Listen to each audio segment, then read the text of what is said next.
Bonjour les lecteurs de notre chaîne YouTube et aux membres du forum de rcma.com. Alors on se retrouve pour notre petit rendez-vous mensuel sur les news du mois. Alors au mois d'août j'en ai pas fait parce qu'il n'y avait pas beaucoup d'actualités, beaucoup de choses à vous montrer. Mais là ce matin Cyril, notre partenaire habituel de Modis 34, que je remercierai jamais assez, c'est le Papa Noël ce matin. Il m'a ramené tout ça, il y en a partout, il y en a encore là-bas. Il m'a ramené plein de choses. Alors dedans il y a des nouveautés, plus des choses que je lui ai demandé, que ça m'intéresserait de les présenter parce que ça me paraissait intéressant de le faire. Pour le mois de septembre, on a une activité, une actualité et aussi une activité qui va être importante malgré le fait que je parte en vacances d'ici quelques jours. Donc il va falloir que je me presse pour faire un peu de vidéos d'avance. Alors il y a notamment, je le sors en nouveauté, ça c'est la grosse nouveauté du mois, elle est dans le bon sens, c'est le NXT RTR, pas RTR, NXT RR 2021, donc avec quelques nouveautés, quelques évolutions. Alors ça c'est une bateau, je vous avais déjà fait les vidéos montage, on va le refaire, parce que là il y a quand même quelques évolutions, et j'en profiterai pour vraiment faire un comparatif avec les versions RTR, vraiment pour voir les différences, toutes les pièces qui changent, voilà, ce qu'on peut monter, par exemple du RR qui irait sur un RTR, tout ce qui est compatible. Et ça, je pense, ça va être quand même intéressant pour les utilisateurs de la marque. Donc ça, on va faire, et surtout, je vais pouvoir faire l'essai à la fin. C'est-à-dire qu'on va le faire rouler, et on va pouvoir le comparer à la voiture. Si vous avez suivi nos vidéos, je vous ai fait toute la préparation sur une quinzaine de vidéos. Ça a été assez long parce qu'on a vraiment fait tout en détail sur le RTR. On est parti d'une base RTR 4S et on l'a fait version un peu RR. Alors, ça sera intéressant de faire rouler les deux à la fois et de comparer. Alors là, je l'ai pris juste parce que pour l'instant, j'ai pas encore fait les vidéos de roulage et je suis assez impatient de le faire. À mon avis, ça va marcher plutôt bien. Je vous invite, si vous avez un RTR, vous êtes débutant, de regarder les vidéos parce que ça peut concerner pas mal de voitures en plus. Et je suis vraiment rentré dans les détails. Alors regardez bien parce que j'ai encore eu le cas hier, quelqu'un qui habite à Tézan, il se reconnaîtra peut-être, qui m'a dit « Mais si, je regarde toutes tes vidéos en détail, j'ai fait tout ce que tu as dit dessus, tout ça. » Et quand il m'a amené la voiture, il me dit ouais, « j'ai des problèmes. » J'ai eu « Mais t'as regardé en accéléré ?» Et ouais, il m'a dit « Ah oui, bah je... » Je dis « Ouais, mais c'est sûr qu'il y a... Là, il y a des trous, quoi. » Il avait fait des choses un peu incroyables. On a passé 2 heures à bricoler sa voiture et je crois qu'il y a encore pas mal de boulot. Donc, ne zappez pas, regardez vraiment les détails, n'hésitez pas à prendre des notes et faites pas vite. Voilà, le problème c'est que souvent on est pressé, on fait un peu à l'arrache et c'est là que les soucis arrivent. Allez, j'enlève le RTR.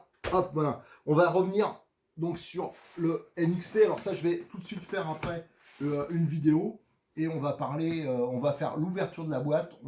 Je vais pas attaquer le montage tout de suite. On va déjà faire l'ouverture de la boîte et on va regarder tous les sachets, les pièces, exactement l'équipement et on va pouvoir tout de suite identifier les différences avec la version précédente que j'avais déjà montée. Autre nouveauté. Alors ça, je vais vous le présenter. J'ai reçu ça. C'est juste pour la présentation. Il n'y a qu'un modèle que je vais tester. C'est la nouvelle gamme d'Acu Connect spécial bashing. Voilà, ouais. Donc il y a une gamme qui est complète, qui me semble intéressante en prix. Donc ça, je vous ferai une vidéo présentation, voilà, bien en détail. Et on fera aussi, celle-là, je vous l'ai déjà présenté, la vidéo. Ça, c'est vraiment les batteries qui risquent d'un peu révolutionner l'utilisation au niveau des prises, au niveau du poids, au niveau de l'encombrement aussi. Les batteries actuelles qu'on peut connaître même en loisir. Là, c'est vrai que c'est plus destiné à la compétition, mais je pense que plus en plus en loisir, on va les utiliser. Alors celle-là, je l'utiliserai pour la version RR. On le montrera, on profitera pour la tester. Vous allez voir qu'au niveau câblage, normalement, ça devrait faire quelque chose de très propre. Ici, alors ça, il y a un moment que je voulais les tester aussi, mais à un moment, niveau tarif, c'est vrai que c'était pas très intéressant. Il y en a beaucoup qui commandaient à l'étranger, sauf que Et moi, c'est vrai que j'incite pas trop à commander en Chine, tout ça. Moi, je suis plutôt pour qu'on fasse vivre les magasins français, mais ils n'étaient pas spécialement concurrentiels. Là, maintenant, comme maintenant, quand vous commandez en Chine, il y a automatiquement la TVA. Ils ont énormément, je trouve, augmenté leur prix. Et par exemple, ces voitures, moi, je trouve que ça a quasiment doublé sur les sites chinois. Et c'est-à-dire, maintenant, je trouve que c'est plus intéressant de les acheter en France. Donc là, je trouve que c'est intéressant de les présenter. Alors ça, c'est mon opinion à moi, hein. C'est de vouloir défendre les boutiques françaises. Mais ouais, régulièrement, j'ai des demandes euh, d'aide pour des magasins situés à l'étranger. Et moi, franchement, je préfère m'en passer, mettre de ma poche que couvrir la boîte de Pandore, comme on dit. Donc voilà, donc ça, c'est les fameuses petites voitures, les mini 1,76e Turbo Racing. Alors moi, je connaissais déjà la radio, qui est assez sympa. Je crois que je vous l'avais présenté dans une vidéo déjà, qui se démonte avec le socle démontable. C'est la même radio. La boîte, je m'attendais que ça soit assez gros. Et en fait, c'est des toutes petites boîtes. Donc c'est des voitures 1,76e, donc c'est vraiment minuscule.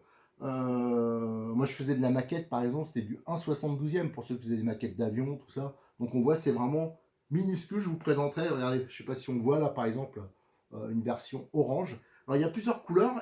Alors, je ne l'ai pas encore ouverte, hein, je l'ai vraiment reçue ce matin. Et apparemment, dedans, il y a 2 coques supplémentaires pour faire la déco. Et ces voitures-là, j'ai reçu aussi les circuits. Voilà, les 2 tailles de circuits. Donc, je suis vraiment impatient. Moi, je suis assez amateur hein, de micro-voitures. Donc, on va voir ça, hein. Je vous avais fait notamment la gamme Charisma, qui sont vraiment super, mais qui sont quand même d'une beaucoup plus grosse. Et là, j'ai même reçu, alors Cyril va bientôt recevoir toutes les autres pièces, mais il a déjà reçu les roues avec les pneus. Donc voilà, donc on peut les changer. Donc ça, c'est, je vais en prendre une pour moi. Moi, j'en ai commandé une jaune. Hein, c'est voilà, celle-là, j'ai commandé. Et je vais pouvoir vous faire des essais, des vidéos. Ça, je pense, c'est une voiture spéciale confinement, quand on n'a pas beaucoup de place. Je crois qu'il y a des circuits le plus petit. Je ne sais pas si c'est marqué dessus, mais il fait. Non, il n'y a pas d'indication. Mais il est vraiment tout petit. Il fait moins d'un mètre sur un mètre, hein. Donc, sur une table ici, on peut se faire un circuit. Et à deux trois copains, ça doit être assez marrant. Et niveau tarif, c'est des voitures que ça valent un peu moins de 80 euros complet, hein, avec la radio. C'est pas une radio bidon qui est dessus, hein. Franchement, la radio, normalement, elle est assez sympa. Donc ça, on va faire une présentation et on fera l'essai. Autre chose que je voulais tester, alors ça faisait un moment, mais c'était pas disponible. Je vous ai présenté déjà beaucoup de voitures de la gamme Tamiya en TT02. Et bon, j'en ai dit le bien que j'en pensais, hein. C'est comme des voitures pour ceux qui veulent des kits à monter, hein, qui veulent monter leur voiture. Moi, ce que je conseille de faire, hein, quand on fait de la RC, quand on débute, c'est quand même bien pour la première voiture de la monter soi-même, parce que ça permet on fait sûrement des bêtises, des choses comme ça, mais ça permet de faire par la suite l'entretien soi-même. Et c'est quand même sympa quoi, de monter une voiture, on peut les équiper. Et les TT02, donc on les connaissait surtout en rallye, en version circuit, un peu drift, tout ça. Ça, c'est la version tout-terrain 4x4. Alors là, je suis assez impatient, pareil, de vous présenter la voiture. Peut-être qu'on fera le montage, je vais voir. Parce que c'est déjà pour voir les pièces qui sont compatibles. Ça, c'est toujours bien d'avoir des voitures où on trouve facilement les pièces. Alors TT02, on trouve très facilement. Je sais que Cyril, il a tout, hein. Moi j'en ai une TT02, une Lancia, il n'y a aucun problème pour trouver les pièces. Alors des fois, les options, c'est un peu différent, mais pour les pièces, il n'y a pas de problème. Donc voilà, ça c'est une voiture que je voulais vraiment présenter, que ça risque d'être assez sympa parce que des kits 4x4, 1 dixième, à cardan, simple, pas trop cher, il n'y en a pas des masses, quoi. Je veux dire, tout de suite, il faut taper dans des marques haut de gamme. Et là, bon, c'est des voitures, c'est un peu plus compliqué à entretenir. En plus, c'est des voitures qui souvent, tous les ans, changent de génération. Et après, la voiture, qu'on l'utilise en loisir, on se retrouve avec qu'on trouve plus de pièces, quoi. Donc ça, c'est un peu embêtant. Après, là, c'est un peu du vintage pour ceux qui ont connu dans les années 80, hein, le Thunder Dragon. Alors ça c'est vraiment une voiture. Ça, pareil, c'est pas ce modèle-là, mais je m'en prendrai une un jour, tant qu'ils le font, parce que du jour au lendemain, eux, Tamiya, ils ont tendance, ils font le modèle pendant très peu de temps. Vous aviez eu le cas pour la R5 Turbo 2. Ils l'ont sorti une fois, il n'y a jamais eu plus de modèle, maintenant ils l'ont arrêté. Et maintenant c'est devenu un méga collector. Et pourtant c'est une voiture qui était sortie il y a un an à peu près, un an et demi à tout casser. Et souvent Tamiya ils font ça. Alors ça c'est des rééditions. Et moi je vais me méfier, faut que je dise à Cyril de m'en commander une. parce que j'ai peur qu'ils ne le refassent pas par la suite. Alors Thunder Dragon, c'était une voiture à succès des années 80 de chez Tamiya qu'ils ont un peu amélioré. Donc ça permet d'avoir des voitures pour ceux qui sont collectionneurs ou qui aiment bien le look de ces voitures. C'est assez sympa, c'est assez particulier. Moi à l'époque j'avais fait une course avec, et comme il y avait un amortisseur unique devant, ça faisait balancier, il fallait un peu bidouiller, mais maintenant ils ont résolu le problème sur ces versions-là. Et là pareil, une autre Tamiya en réédition. Tiens d'ailleurs, je m'aperçois, j'ai oublié, je ferai une petite coupure à la fin de la vidéo, j'irai chercher la voiture, il y en a une que j'ai oublié. Là, on a le Racing Buggy Sand Scorcher. Alors ça, c'est une légende de la voiture RC. C'est une voiture qui avait eu un succès, beaucoup de succès à l'époque. Là, c'est vraiment le début des années 80. C'est même peut-être la fin des années 70, j'en suis pas sûr. Avec sa fameuse carrosserie de Baja. Quand vous montez ça, franchement, dans une vitrine, c'est top. C'est toutes les pièces en aluminium. Hein. Les bras, tout ça, toute la boîte de transmission est en aluminium. C'était le top des tops à l'époque pour se faire plaisir. Et c'est très beau. Et ça a été réédité il y a quelques années. Et je crois qu'ils vivent maintenant sur le stock, sur la fin de stock. Alors celui-là, je l'ai commandé pour moi. Donc ça, ça pareil, je vais vous faire la présentation de la boîte. Et après, plus tard, pas tout de suite, hein, parce que j'ai beaucoup de choses à faire, mais on fera le montage. Et là, c'est vraiment les montages plaisir. Moi, je vous avoue qu'elle ne roulera pas sûrement. Elle ira sur notre vitrine, c'est des voitures. Moi, j'adore ça. Hein. C'est un peu comme le Scorpion chez Kyosho. Enfin, plusieurs modèles comme ça qui. Mais sauf que Tamiya, je vous dis, du jour au lendemain, ils ne font plus. Et ça, c'est. Après, on a. Ben voilà, on est couillon. Allez, je vais faire une petite coupure juste pour aller chercher l'autre Tamiya que je voulais vous présenter. Donc, je suis allé chercher les voitures qui me manquaient. Hein. C'est des Tamiya. Alors là, notamment, on a en TT02 la Ford Escort. Hein. Donc ça, c'est quand même assez sympa, de 1998, la version custom. Donc ça, c'est une voiture que je vais vous présenter prochainement. Alors bon, c'est habituel, hein, c'est sur un châssis de TT02. Et je ne sais pas si je l'avais fait, je ne pense pas que je les avais déjà au mois de juillet, mais il y a aussi les versions TT02D, un Drift. Je vous ai déjà fait la présentation de la Toyota Supra, mais l'ancienne. Alors ça, c'est les voitures notamment qu'il y avait dans le film Fast and Furious.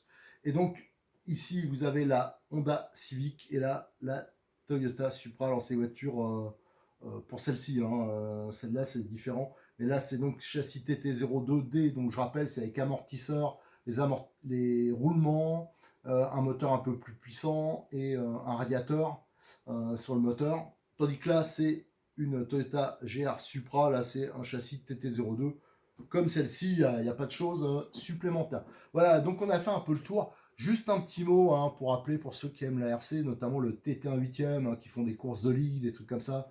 Il y a une pétition qui a été faite pour défendre les arbitres, hein, parce on l'a appris hier que donc, Stéphane Lamotte, on le savait depuis quelques jours, il y a un sujet sur le forum qu'il avait été éjecté de son rôle d'arbitre sur les courses élites. Et là, on a appris aussi que Hervé Berlu, il avait subi le même sort en national. Là, c'est le grand ménage actuellement au sein de la Fédé. Et là, c'est vraiment, je suis content de ne pas avoir pris de licence. Hein, je vous jure. Pourtant, il y a depuis 1982, je crois que j'avais une licence. J'ai honte pour eux, quoi. Franchement, j'ai honte pour eux. Comment on peut faire fonctionner une fédération aussi bêtement, ça veut dire avec des gens qui s'en foutent de la catégorie, on va dire, et qui un peu pour s'imposer font n'importe quoi, un peu comme dans les entreprises, hein, celui qui rentre, qui veut faire le petit chef et qui se montre autoritaire, mais bêtement, c'est un peu ça. Et surtout comment une fédération elle peut mettre à la tête de catégorie des gens déjà qui s'en tapent de la catégorie, mais aussi qui n'ont pas les compétences. À la limite, ce serait moins grave si c'était des gens de bonne volonté, qui seraient présents sur les courses pour aller au moins s'y intéresser, se renseigner. Au bout de quelques temps, on commence à comprendre. Mais je veux dire, quand on n'est même pas présent sur les courses et que d'entrée, on veut tout chambouler, je trouve ça quand même un peu lamentable. Alors c'est pour ça que je suis très content. Je suis content de pu y aller sur. Ça m'attriste d'un côté, je trouve ça un peu lamentable, mais là je me désintéresse complètement au monde de la compétition. Hein. J'aurais vraiment du mal à retourner sur des courses, ou alors il faut vraiment que ce soit à côté quoi, pour aller. Et ce que je regrette aussi, c'est que les pilotes, je trouve quand même que ils ont quand même un fonctionnement de consommateur. De toute façon, ça va avec l'époque actuelle, je pense, mais les gens sont quand même égoïstes, ils se mobilisent pas beaucoup. J'ai pas vu les messages beaucoup partagés. Et ça, je trouve ça un peu triste. Et j'ai peur que ces championnats-là, ils se cassent la gueule avec. En fin de compte, les pilotes sponsorisés qui se bougent peut-être pas assez, peut-être qu'ils le regretteront après. En fin de compte, on n'aura plus personne. Enfin, ça, c'est autre chose. Mais n'hésitez pas, même si je trouve que la pétition, de la façon qu'elle a été faite, c'est peut-être pas l'idéal, ça a été peut-être un peu précipité, le si tout ça. Moi, je vous avoue que j'ai voté, mais je suis même pas sûr que ça a été pris en compte. Mais il faut quand même se mobiliser, même si je pense que ça changera pas grand-chose, mais au moins faire un peu de bruit autour de ça. Allez, je vous remercie, à très bientôt sur RC Mag, hein, où vous aurez des infos notamment sur cette affaire, et aussi sur notre chaîne YouTube.